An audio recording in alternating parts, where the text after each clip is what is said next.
नमस्कार विद्यार्थी मित्रांनो, आज आपण वयवारी टॉपिकवरती एक एक्झाम्पल बघणार आहोत. तर वडील आणि मुलांचे वय यांचे गुणोत्तर 5:2 आहे. 10 वर्षांनी गुणोत्तर 7:4 होईल. तर वडिलांचे वय काय? तर थोडक्यात आपल्याला त्यांनी गिव्हन काय दिलेलं आहे ते बघा. वडील आणि मुलांचे वय आजचे 5:2 आहे. 10 वर्षांनी गुणोत्तर 7:4 होईल. तर वडिलांचे आजचे वय वडिलांचे आजचे वय इक्वल टू 5x मानू.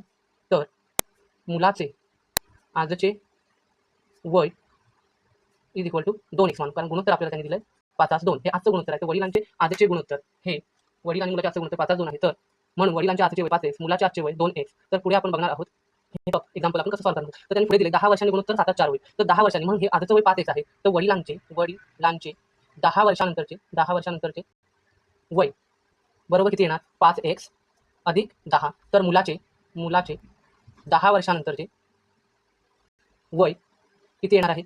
तर 2x अधिक 10. मग आता सॉल्व्ह करायचं आणि ते 10 वर्षानंतर गुणोत्तर किती दिलेलं आहे? तर 7:4 दिलेलं आहे. तर सोपं झालं म्हणजे 5x. तर हे गुणोत्तर आपण मांडून घ्यायचे. ते 5x अधिक 10 डिवायडेड बाय 2x अधिक 10 बरोबर 7:4 आहे. तर 7 भागिले 4 किंवा 7 डिवायडेड 4 असं करणार आहोत आपण. 7:4 हे 10 वर्षानंतरचं गुणोत्तर. मग आपण क्रॉस मल्टिप्लिकेशन करणार आहोत. तर 4ने या दोन्ही संख्यांना हवे. 4 गुणिले हा वरचा कॉलम आहे 5x अधिक 10 इज इक्वल टू ह्या 7ने ह्या पूर्ण समीकरणाला गुणायचं आहे 2x अधिक 10 बरोबर. तर हा कॉलम आपण आता सॉल्व्ह करणार आहोत. 4 पंचे 20 म्हणजे 20 हा x आहे इथे म्हणून 20x अधिक 4 10 40 इज इक्वल टू 7 दुने 14x हा x आहे मल्टिप्लाय आणि 7 10 70. मग सोपं झालं. मग आता आपण काटापटी करणार आहोत. 14x हा 14x आपण इकडे घेतला म्हणजे किती येणार? 20 हा अधिक 14x इकडे वजा 14x होणार इज इक्वल टू हे 70 कसे तसे 40 अधिक आहे इकडे वजा होणार म्हणजे इथे आले किती 70 वजा 40 इज इक्वल टू 30. तर 20x वजा 14x is equal to 6x. मग आपण x ची किंमत काढणार आहोत. हा 6x हा x इथे राहिला. हा 6 इथे गुणिले आहे इकडे भागिले झाला. मग किती होणार? 30 भागिले 6 इज इक्वल टू 5. मग आपण x ची किंमत किती आलेली आहे? 5.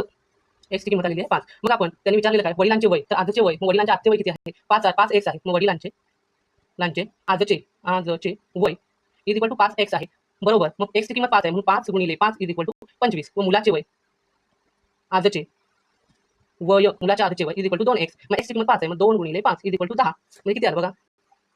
हे वडिलांचे वय 25 आलं, मुलाचे वय आलं 10. हे क्रॉस चेक सुद्धा तुम्ही करू शकता. हेच आपण ह्या गुणोत्तरात मांडू शकतो. हे गुणोत्तर आपण असं मांडलं इकडे. हे गुणोत्तर आपण इथे मांडलं बघा. हे गुणोत्तर आपण 25 भागिले 10 इथे केलं तर 5 5 25 5 2 10 म्हणजे आजचे गुणोत्तर सुद्धा मॅच होतं. हे आपण क्रॉस मल्टिप्लाय मुलाचे वय आहे 10 वडिलांचे वय आहे 25 आणि त्यांचं गुणोत्तर 5:2 आहे. तर याचं गुणोत्तर आपण काटापटी केलं 5:2 येते. तर क्रॉस चेक केल्यावर हे तुम्ही क्रॉस चेक करून व्हेरीफाय सुद्धा करू शकता की आपण काढलेलं उत्तर बरोबर आहे की नाही. आणि ते 10 वर्षांनी तुम्हाला विचारलं असेल 10 वर्षानंतर वय किती, तर ह्या 25 मध्ये फक्त काय करायचं 10 ऍड करायचे. 10 ऍड केले तर 35 झालं. तसेच मुलाच्या वयामध्ये 10 ऍड केले तर किती झालं? 20 झालं.